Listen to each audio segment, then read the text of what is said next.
Hey folks, Jessica here. So it's been a little bit. I took a brief hiatus, impromptu hiatus. Just got super busy and didn't have a chance to record any of these videos.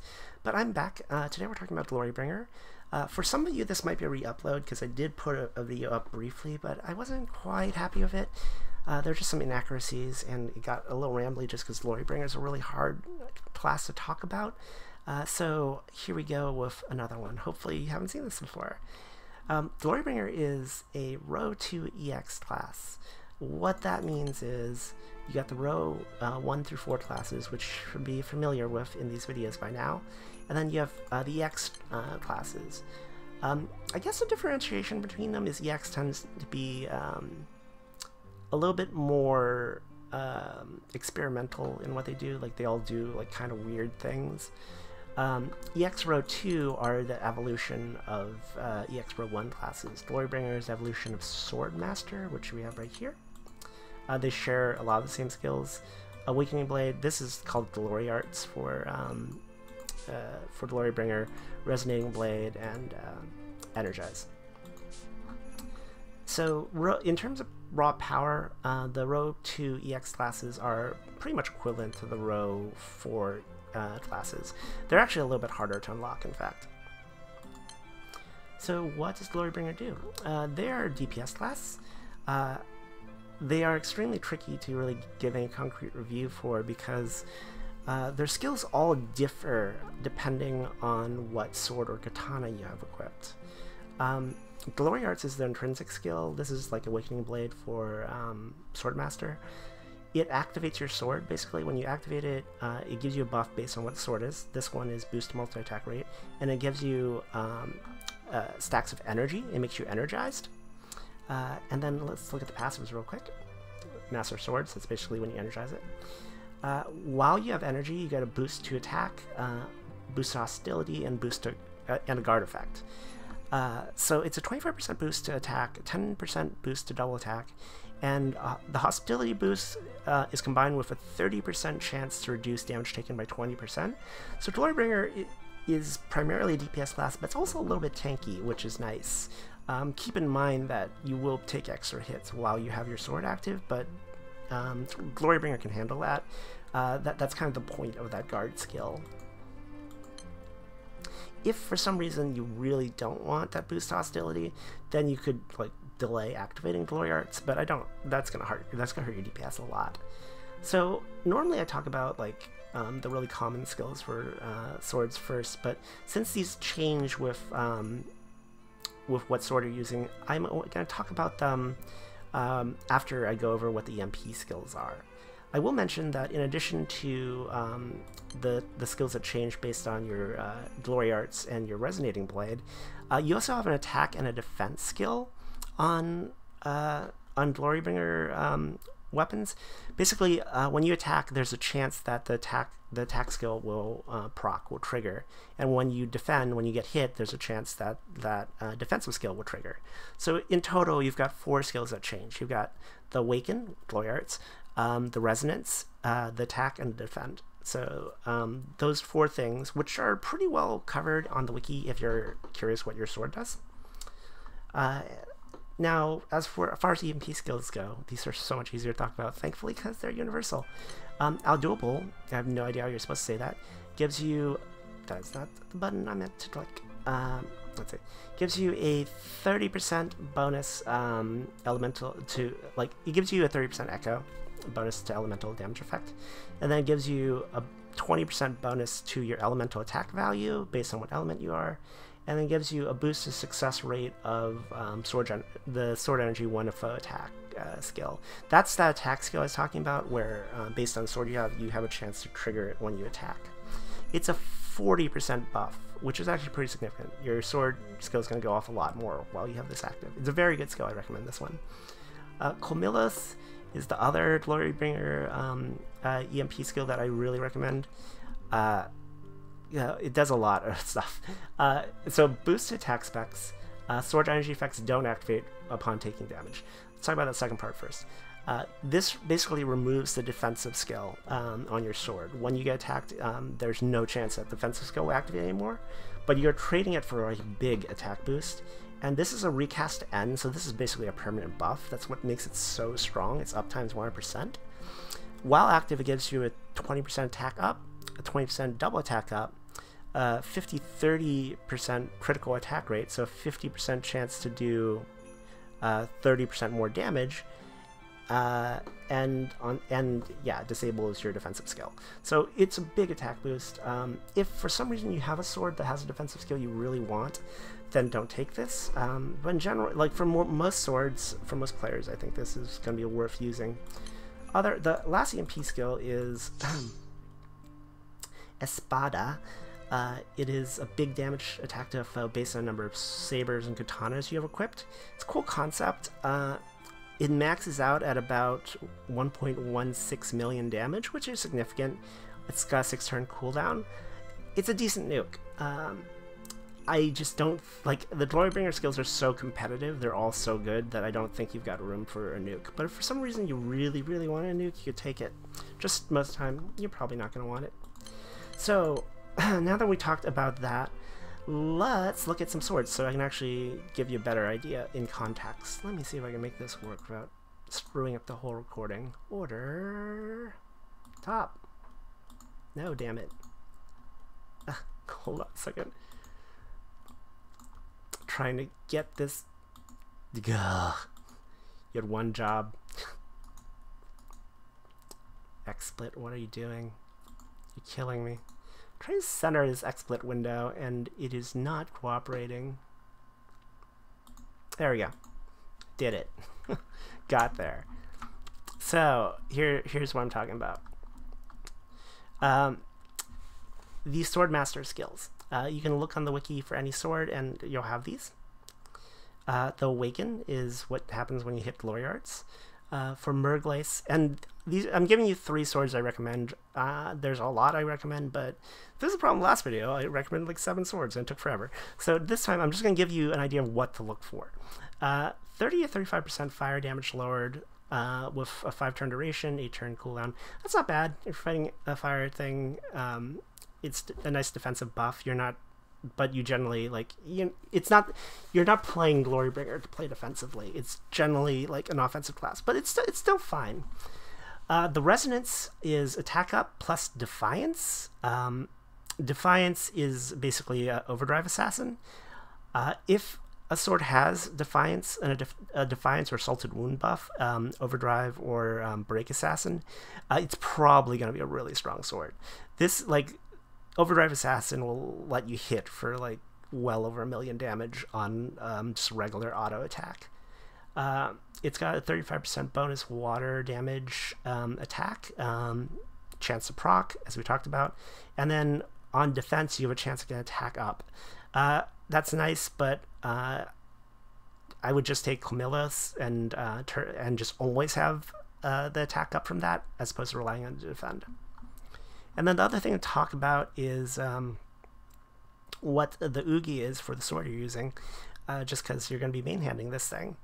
So for Merglace, which is, by the way, the Super Whale primal water sword, it's Catalina's sword, but it's a little bit hard to get, but it's a pretty good option for water. The buff, it gives your team basically a 35% damage cut whenever you Oogie. Since it's on charge hack, it's a little bit harder to time, but it can be a nice thing to have. So next one, we're going to talk about Dark. True Phantom Demon Blade. This is from Xeno Diablo. And this, I think, is my favorite Glorybringer sword. So, first things first, Awaken. It's 30% double attack, 10% triple attack buff for your team, 3-turn uptime for a 8-turn duration. Uptime's not that great, not gonna lie. However, multi-attack boosts like this, especially team multi-attack boosts, I would say are one of the things you definitely want to look for when you're selecting a Glorybringer weapon. Like if it has a team multi-attack boost, probably worth using. The Resonance fills up your charge bar, so basically gives you an ignition. You can instantly Oogie after this. And then you get 36% bonus dark damage, and defend, gain mirror image. What makes this one really good, the multi-attack already really good, but its charge attack, its Oogie, inflicts sleep, and you gain 2 mirror images. You get mirror image for 2 hits. That's pretty strong. It's pretty good at keeping your main character alive. Mirror image, if you didn't know, means the next hit won't hit you. But also, if you fully uncap it, it's got Undersky's Hate Bonds. 1 main weapon. Main character will receive a 70% double attack, 25% triple attack, and 20% dodge rate boost. That's huge. I mean, that's 100% double attack rate if it's combined with the Awaken, and 35% triple attack up. And plus, if you're running Dark, you probably already have a really good multi-attack. It's just, that's so huge. That's such a huge buff. And because you can instantly charge your charge bar, and you're also going to have multi-attack up, you're pretty much going to always have a mirror image outside of very specific circumstances, like if your whole team's dead and your main character's eating a lot of attacks. But you're going to almost always have mirror image up. If you want to play defensive, you could not take Camillus to gain even more mirror images when you're attacked. I kind of like the all-in offensive approach. We'll talk about one that's easier to get. Last Stormblade is the Wind Magna 2, so this one's from Grimnir. It is boost multi-attack rates. Again, automatically catches my eye as being pretty good. Deals triple attacks for the resonance. Again, like the guaranteed triple, very strong. I wish there was some way for you to get to easily get like an overdrive assassin on top of that, because that would be really sick to combine. But the resonance, it's fine. 8-turn cooldown, 1-turn uptime. It's pretty good. The attack is 20 to 25% bonus wind damage. Pretty solid. And then defense is gain a damage shell. I would take Camillus instead of this. But again, the Oogie is really, really, really powerful. All allies gain 20% double attack and triple attack up, and a mirror image. Very, very strong sword, and also not terribly hard to get. So, if you don't have any of those swords, and there's many more good ones, like the Earth Sword is good, the Hoglong Katana is really good. If you don't have any of those, the best option for almost every element, I would say is the Xeno Katana. The Xeno Darkblade is better than Riddle, but the ultimate version of the Swordmaster class weapon is probably the strongest option for any class, or sorry, any element. Its charge attack is, while you have energy, recover 5 energy, so you're pretty much never going to run out of energy. I'll talk about these Paragon things in a sec. But its Awaken's Dragon energy, it gives you, come on, thingy. It gives you a 30% triple attack, 30% double attack boost. Sorry, I lied. It gives you some amount of triple attack, double attack boost. I misread that. We don't know how much, but it's a boost. It's definitely a boost. It gives you 30% attack, 30% defense on the Awaken. But if you remember those like multi-attack buffs, those ones on the other swords I showed you, they were like a 3-turn duration with an 8-turn cooldown. This is a 5-turn duration on an 8-turn cooldown. It's a really high uptime for this kind of effect. So it'll boost basically all of your relevant stats: attack, defense, double attack, and triple attack.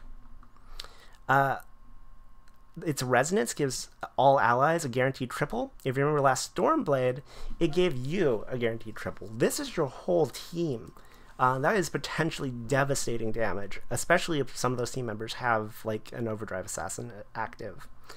Its attack has a 10% chance to inflict attack down, def down, or debuff resist down. That's pretty nice. I mean, it's a chance to, so not super reliable, but over time it would definitely stack up. And then defend is a chance to dodge and counter for 200% damage. This is an extraordinarily good weapon. You can change its second Paragon skill also. So the way this works is you get an emblem of either humanity, divinity, or devilry. I'm not going to get into how to get those because it's a really involved process, but they'll allow you to give them one of 3 different skills. The skill it will always have is it will boost Paragon's nature, will boost your energy cap.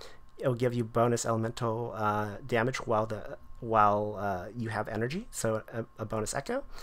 And then the ones that can change, you can give a 10% boost to your allies' debuff success and a 20% debuff resistance boost while your main character has energy. So it'll let you land debuffs more and take debuffs less.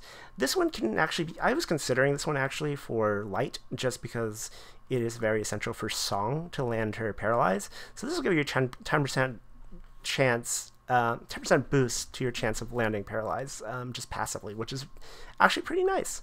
The one most people pick is Paragon's Divinity. It boosts all allies' charge attack damage. For me, it was about 100k boost on the Oogie, which is just a nice passive extra damage boost. And then the last one, Devilry. If you are Superior Element, you will lessen the damage you take. It's more defensive buff. I don't super like it, but I haven't tried it, to be honest. It's just, I want to be offensive with my Glorybringer, so I don't really go for defensive stuff like that. So, in conclusion, no, God, hang on a second. Close this window. Yes, there we go, fixed it. Trying to do like the XSplit thing live is, not XSplit, OBS thing live is annoying. Anyways, that's Glorybringer. Overall, what do I think of it? I think it's an extremely powerful offensive class, but it is extremely reliant on you having the proper weapon. If you have like one of the swords listed, and yeah, if you have one of the swords listed and like a handful of other swords, you'll know them when you see them. You know what to look for at this point. It's probably like the best raw damage class, I would say. Strong statement, but I think just in terms of like the sword effects, you get things like multi-attack, like Overdrive Assassin. It's just like it gets such huge bonuses from Aldobel and Camillos. It's just extremely powerful offensive class. It is my favorite, like just straight offensive class. In terms of like the overall hierarchy, I would rate it probably like, so last time I said number 1 and 2 are Spartan and Sage. Glorybringer being a DPS class, it's probably 3 or 4 actually. It probably jostles with Elysian, depending what you're looking for like the best choice for like an offensive class. And it's just a really cool concept. I love the idea of like you having unique effects based on like your sword mastery. It's so cool. I love Glorybringer, and the art. Vegeta looks so amazing. Look at her. Glorybringer is great. You should get Glorybringer. It's also a little bit harder to unlock. I talked about that bit in my EX unlock video. So yeah, that's all I got for now. I'll try and get another one out soon, probably by the end of this week. If you've got a request, let me know down below. Follow me on Patreon. Follow me on Twitter. If you don't have to, but if you want to pledge me on Patreon, super helps me out. You can see some of my photography, and also you can support more of these videos coming out. That is all I've got for now. I will catch you guys later. Bye.